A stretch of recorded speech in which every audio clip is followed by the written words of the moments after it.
Nama saya Pierre Rinaldi Stefano Waro. Agama saya sebelumnya adalah Kristen Protestan.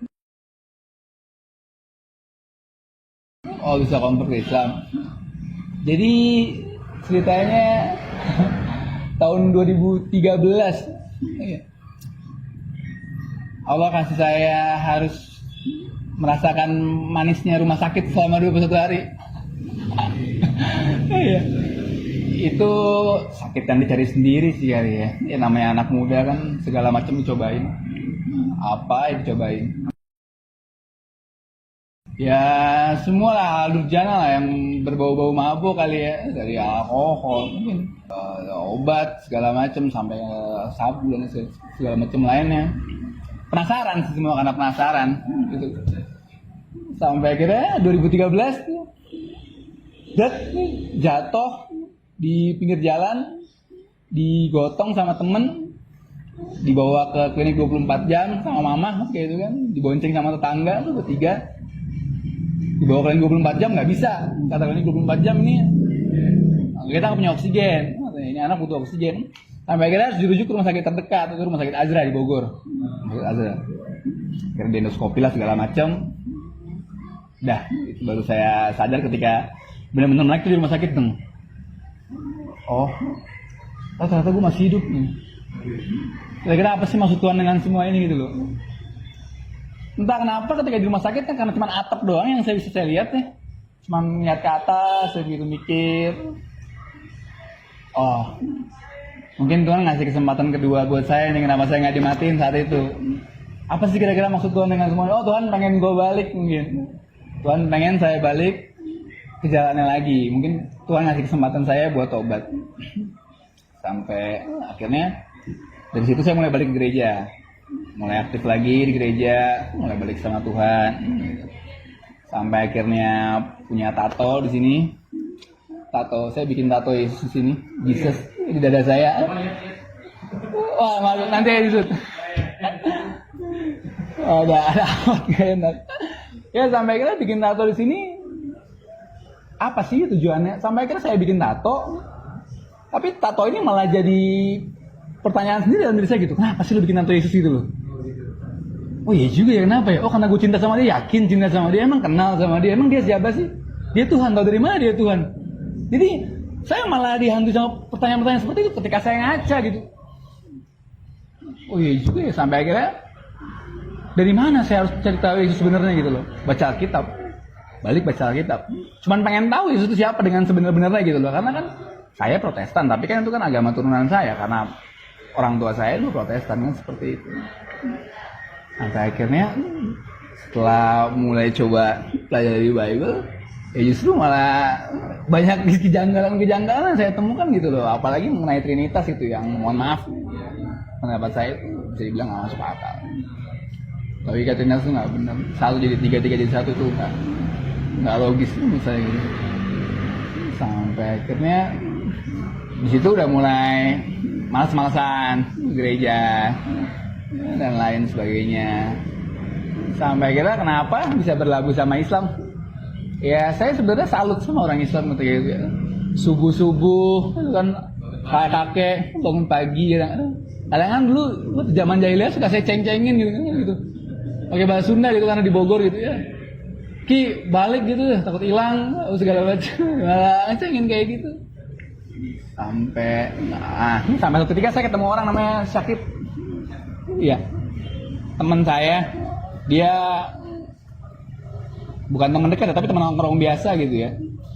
Sometimes ketika kita lagi begitu, tiba-tiba dia ngomong tentang agama gitu. Kata dia, kenapa lo nyembah Yesus? Kata dia ngomong seperti itu. Saya juga mikir, ini pertanyaan yang udah nggak pernah gue pikirin lagi. Tapi kenapa Allah pertemukan gue dengan dia dan dia harus bicara seperti itu? Gitu loh.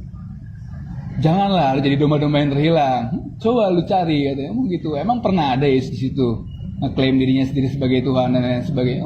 Oh iya juga ya. Nah dari situ saya mulai dalamin lagi Bible seperti apa. Dan ternyata benar kan di Bible sendiri pun nggak pernah ada satu ayat pun di mana Yesus mengklaim dirinya sendiri sebagai Tuhan dan atau dia nyuruh untuk nyembah dirinya sendiri. Kayak satu ayat yang saya ingat itu ketika di Matius 4 ayat 8 sampai 10 kan, ketika Yesus diuji di padang gurun selama 40 hari, datang iblis padanya kan, dibilang seperti ini. Semua itu akan kuberikan kepadamu kalau kamu sujud menyembah aku. Tapi apa Yesus bilang kan? Hanyalah kau iblis. Kenapa? Sebab tertulis, hanya kepada Tuhan Allahmu sajalah engkau berbakti. Itu baru satu. Kita belum lihat perjanjian lama. Seperti itu dah. Sampai situ saya mulai kebayang-bayang, apa ini, apa Islam, agama yang benar gitu ya. Tapi belum yakin juga gitu. Sampai suatu ketika, saya ingat kejadian waktu saya kelas 5 SD.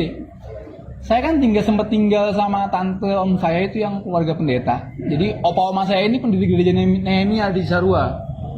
Ya, om tante saya itu gembala jemaat di gereja Kristen di Indonesia.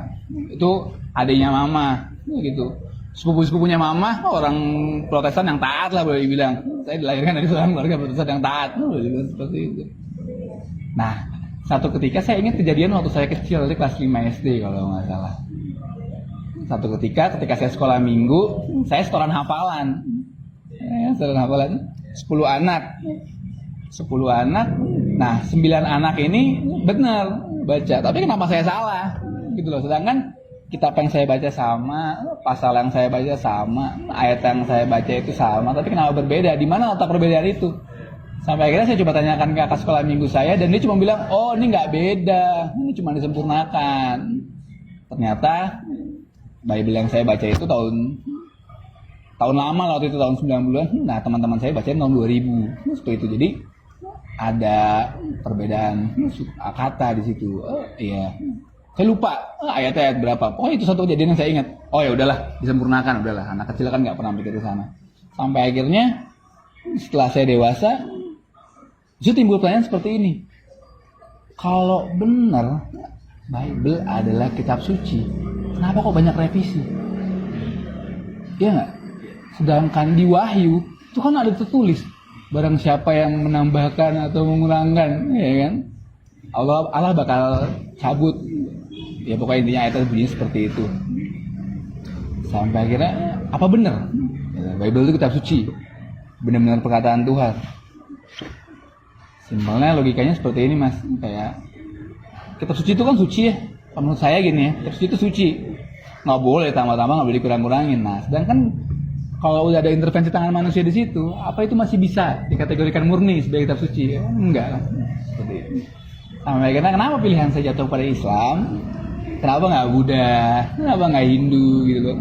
Kenapa nggak Konghucu atau Rastafari dan lain sebagainya? Bagi saya itu Islam itu satu-satunya agama yang bisa diterima oleh akal, oleh logika.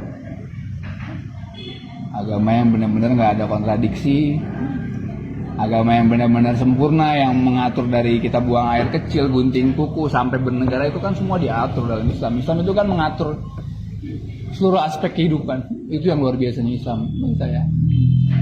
Sampai akhirnya coba memberanikan diri untuk membaca Al-Quran. Ternyata kan bukanya kan dari kanan dulu ya. Ya kan dari kanan dulu ya, bukan dari kiri dulu. Ketemu ayat surat Al-Baqarah ayat 23 sampai 24. Kan ada tantangan Allah di situ kan.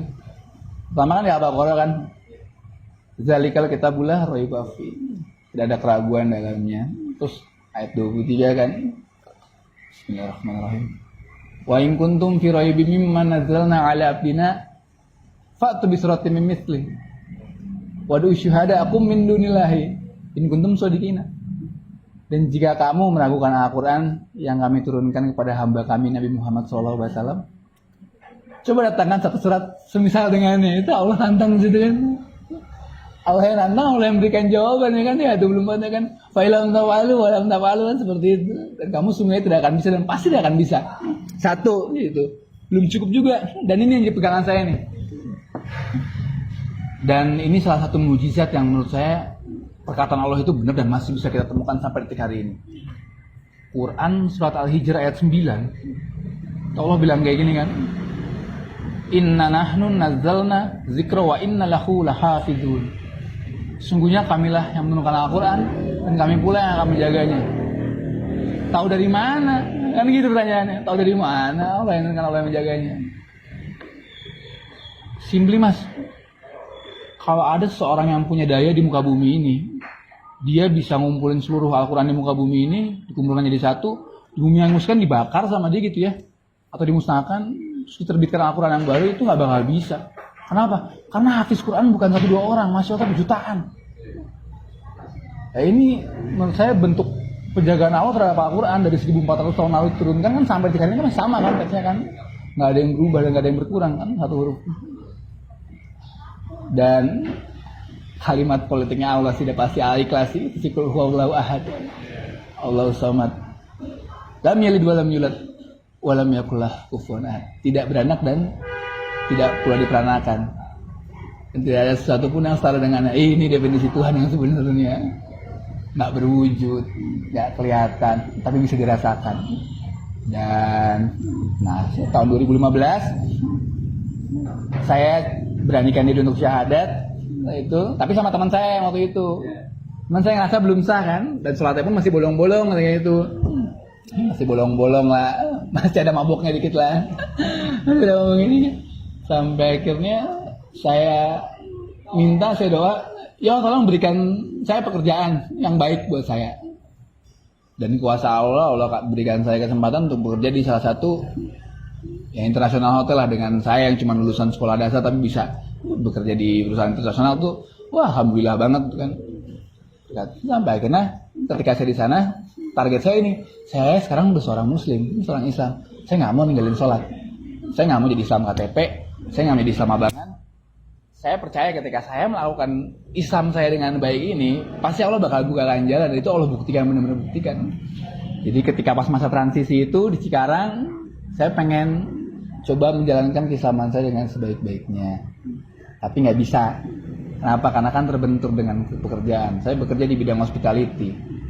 Iya kan, notabene yang kalau kayak mau Jumatan pun harus narik urat dulu, ya kan, harus ada kencang gitu. Meskipun nggak dilarang, sudah diizinkan. Cuman kan ada perasaan gak enak gitu lah. Apalagi kita seorang frontliner gitu ya, seorang yang berhadapan sama tamu.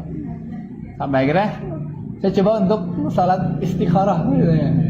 3 hari 3 malam, saya bilang, ya Allah, kalau bekerja di sini benar-benar membawa faedah yang baik buat saya, tolong pertahankan saya bekerja di sini, mudahkan saya, tolong betahkan saya di sini.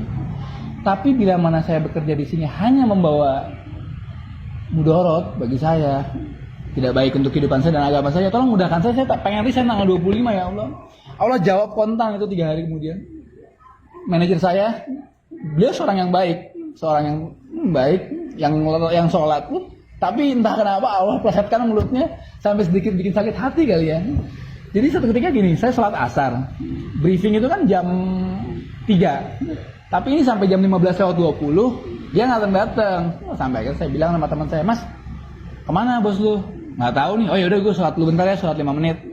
Ya, sholat, asar sholat, nggak tahu briefing udah dimulai, ngumpul kan sama tim saya semuanya segala macam.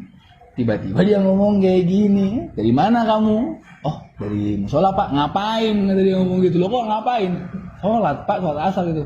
Saya ini orang Islam ya, jangan jadikan sholat kamu sebagai alasan. Oh tadi ngomong gitu. Di situ saya cuma diem. Oh ini jawaban Allah, saya bilang. Saya harus cabut dari sini. Sampai akhirnya Allah mudahkan saya resign. Saya belum tahu mau kemana tuh. Ya tak saya cuma satu.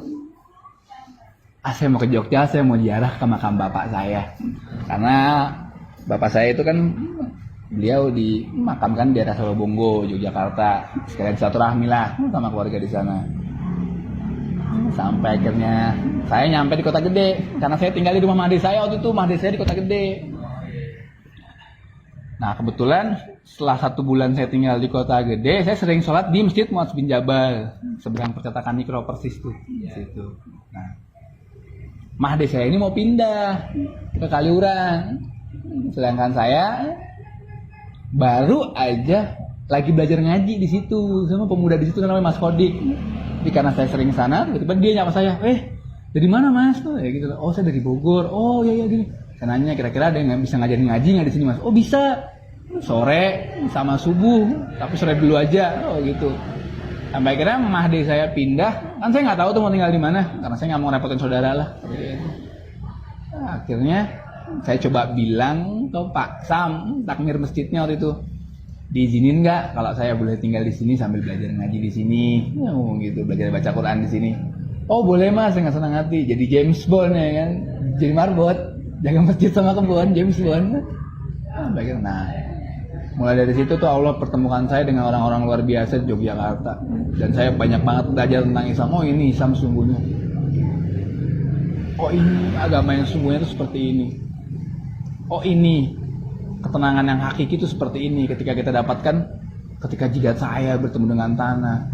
Itu ketenangan yang nggak pernah saya dapatkan di agama saya sebelumnya gitu loh. Yang namanya kita nggak punya uang sama sekalipun itu nggak ada perasaan pusing di situ. Ya biasa aja gitu. Karena kita tahu Allah nggak bakal mungkin tinggalkan. Sampai akhirnya ya Allah, saya nggak punya kerjaan di sini, saya butuh pemasukan, saya butuh penghasilan gitu kan. Duit udah tipis. Ya, akhirnya alhamdulillah Allah kasih saya pekerjaan di 2 tempat sekaligus. Itu ya Allah, itu janji Allah tuh bener loh mas. Jadi saya tuh awal resign kan moto saya satu. Saya pernah baca hadis kayak gini. Barang siapa yang meninggalkan sesuatu karena Allah, Allah bakal ganti sesuatu itu dengan sesuatu yang lebih baik. Itu janji Allah. Saya resign dari hotel karena saya pengen sholat 5 waktu. Tepat waktu dan berjamaah kalau bisa. Saya resign, Allah kasih tinggal di masjid yang dimana tuh nggak bakal pernah lu bisa ketinggalan sholat 5 waktu. Ya Allah, saya bilang. Oh, di situ saya mulai ya, saya udah nggak bisa ngomong lagi deh kalau ngomongin janji Allah tuh pasti bener. Sampai akhirnya dapat pekerjaan itu pun sekali 2 langsung. Pagi-pagi saya jadi supir catering akikah di CV Melati tuh. CV Melati akikah punya Pemuda Muhammadiyah. Sorenya kadang saya jaga toko airsoft gun, kalau enggak toko pulsa, counter pulsa di seberang kantor pos Kota Gede. Di situ. Nah, kesibukan saya di sana, akhirnya ketemu ustadz di sana, santri di sana, direkomendasikan lah untuk mondok jadi santri Kalong di sana. Pondok pesantren Fauzul Muslimin ini meskipun nggak lama, cuma beberapa bulan, tapi alhamdulillah banyak sekali ilmu yang saya dapatkan di sana. Salah satunya betapa pentingnya akhlak di sana. Itu sih mas.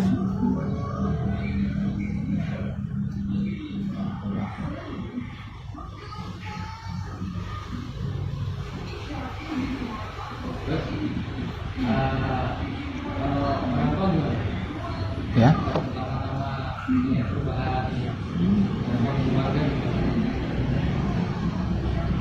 Sebenarnya mana ngomongnya? Salah kata-kata kali. Salah sikap kayaknya, salah ambil sikap gitu. Nah, ini kan perkara dunia akhirat gitu ya. Agama ini kan sensitif sekali ya. Apalagi orang tua saya tuh taat gitu. Dan orang tua saya, mama khususnya gitu ya, pernah wanti-wanti gitu, aduh nah jangan sampai ya kamu. Karena tetangga saya pernah ada yang mualaf, satu. Dan mama ngomong kayak gini ke saya, aduh nah kamu jangan sampai kayak gitu ya, aduh mama gak kebayang itu keluarganya kayak apa, pasti kayak sambar petir itu katanya ngomong gitu. Oh iya mah tenang aja, saya cuma kayak gitu aja, nenangin ya.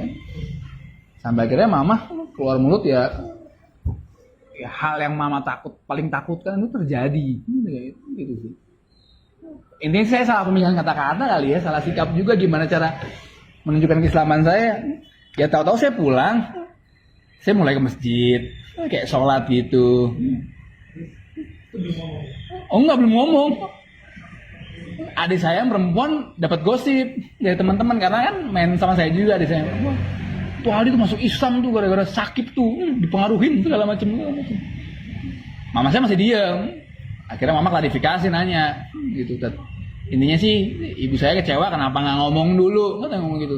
Sekarang gini aja, kalau ngomong emang diizinin. Enggak, masih kan, gitu. Sampai akhirnya ya saya mulai menunjukkan gimana caranya mama saya bisa terima Islam nih. Saya tunjukkan setelah saya berislam, saya tinggalkan lingkungan saya yang negatif, lingkungan yang buruk, dan coba merubah akhlak dan sifat saya. Jadi, dan alhamdulillah mama ngomong seperti ini. Oh, mama bersyukur katanya kalau kamu seperti ini. Malah bersyukur dia bilang. Ya nggak ada perubahan yang signifikan lah. Mama senang lah pokoknya kamu sekarang. Ini kayak gitu. Sempat nangis juga mas. Wah iyalah, kejer lah. Aduh ya gitu. Sampai akhirnya terucap di mulut saya tuh cuman pengen bikin berhenti mama saya nangis aja gitu kan. Gak ada yang kuat lah mas, lihat ibu nangis. Gak ada yang kuat, bohong, limbat sekalipun. Pasti nangis juga dia, ikutan nangis. Saya pernah bilang kayak gini ke mama saya, apa perlu mas saya balik lagi ke Kristen gitu, buat berhenti mama nangis. Nah, ini nih luar biasa lapang dadanya ibu saya nih. Dengan air matanya dia nyeka, air matanya dia ngomong kayak gini. Jangan. Nah, udah ngomong gitu. Kamu seorang laki-laki. Udah ngomong gitu. Pilihan kamu, jalankan kewajiban kamu dengan sebaik-baiknya. Tunjukkan ke mama bahwa Islam membawa perubahan yang baik jadi kamu. Gitu. Itu jadi cambuk buat saya. Itu sebelum kerja ya, sebelum kerja di Cikarang. Jadi cambuk buat saya nggak mau jadi Islam KTP nih, saya nggak mau jadi Islam abangan nih. Gitu. Sampai akhirnya ya itulah mulai belajar Al-Quran tuh karena ya kali orang Islam nggak bisa baca Al-Quran bikin malu aja. Begitu. Mau kalah sama orang Nasrani. Itu sih. Orang tua ya ditinggalkan ya sama keluarga besar. Ya mereka sih kayak yang nganggapnya sih kayak biasa-biasa aja, cuman kelihatan lah ada jarak di situ lah. Cuman nggak masalah sih mas bagi saya mas. Bukannya saya nggak peduli sama keluarga saya gitu ya. Tapi ya Allah, ambil deh apa yang Allah mau deh, ambil dari saya. Ambil keluarga saya mungkin, pekerjaan, temen saya nggak masalah, saya nggak peduli. Cuman satu, jangan keislaman saya yang kau ambil ya Allah. Saya udah nggak punya apa-apa kalau nggak punya Islam. Islam save my life. Islam selamatkan hidup saya. Islam wah benar-benar merubah hidup saya 360 derajat gitu. Mungkin kalau nggak ada Islam saya nggak tahu sih jadi apa. Mungkin bisa mati karena pergaulan bebas, mati karena narkoba mungkin, dan lain sebagainya. Ya itulah. Apa yang Allah mau dari saya, ambil semua. Jangan keislaman saya, jangan keimanan saya, Allah. Saya nggak mau mati dalam kafiran, nggak mau. Jadi saya ingin mas.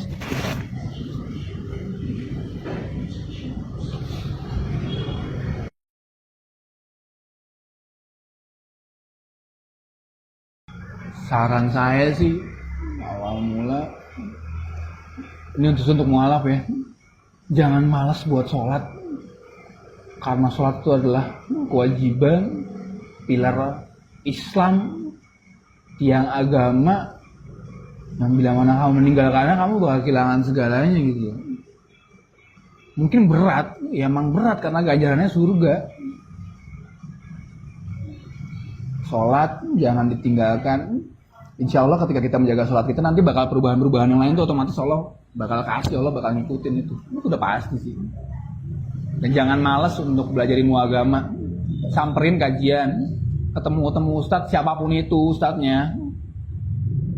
Selama yang disampaikan itu baik, ambil, buang buruknya, ambil baiknya. Karena ustadz, kiai, ulama itu pun mereka manusia, mereka nggak sempurna, mereka pasti ada salah. Ya ambil lah, nggak perlu lah mengotak-ngotakan Ustadz Fulan dan Ustadz Fulan beda. Seperti itu enggak lah. Ustadz itu baik kok menurut saya. Sama yang disampaikan benar-benar dari Al-Quran, As-Sunnah, ya monggo diikutin gitu selama baik yang disampaikan gitu loh, dan bisa menambah keimanan kita. Itu aja.